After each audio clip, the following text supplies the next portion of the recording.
Hello, Jimmy. First, I'd like to apologize for the really crappy production on these videos, as I don't have a real good video cam. But anyway, I hope you learned something from these. Let's see.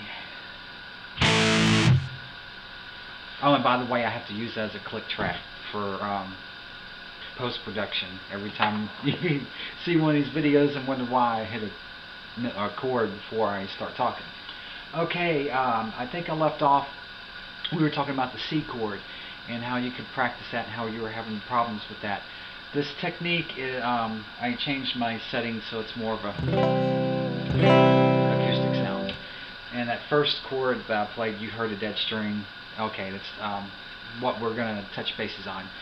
Basically, any chord that you're having problems with, easy, hard, extremely hard, the best way for me to practice them and learn them is in a way called an arpeggio.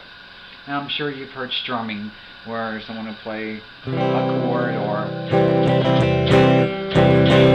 in just a strumming pattern. But an arpeggio pretty much means you're playing a chord one note at a time.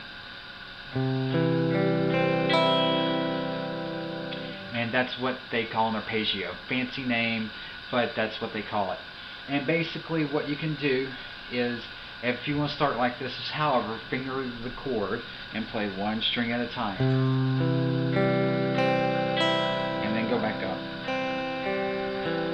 And I would play this, and I think it is a series of 8. 1, 2, 3, 4, 5, 6, 7, 8. Start on the root again and go down.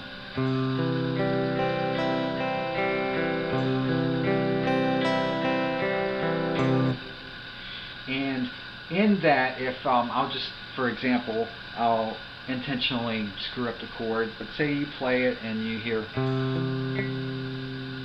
that doesn't quite sound right. Work on your fingerings. Or say, well, I'm muted that on purpose just for demonstration. So pretty much work on that, adjust your fingers accordingly, and then when you get your chord fingered and you can play it once, then you know you're playing it right.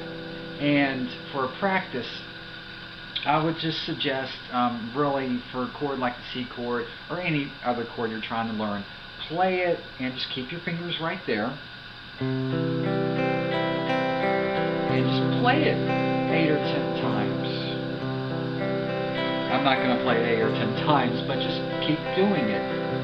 3, 4, 5, 6, 7, 8. 1, 2, 3, 4, 5, 6, 7, 8. And of course, every exercise, speed it up.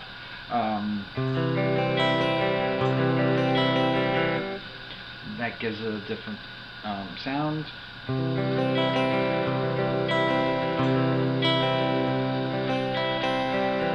Screw it up, so slow it down intentionally.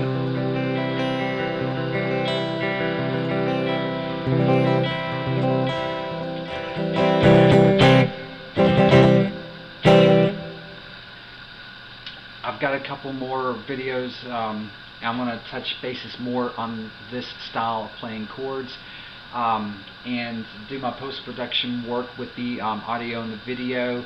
Instead of making one long video, I'm cutting this up into pieces so I can do it at home. The previous way, I had to take the shit to work and dump it. I don't have a card reader, and anyway, it's just a long process, so I'm making these into shorter clips.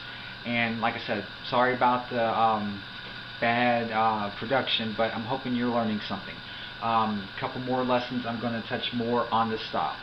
So until then, bye.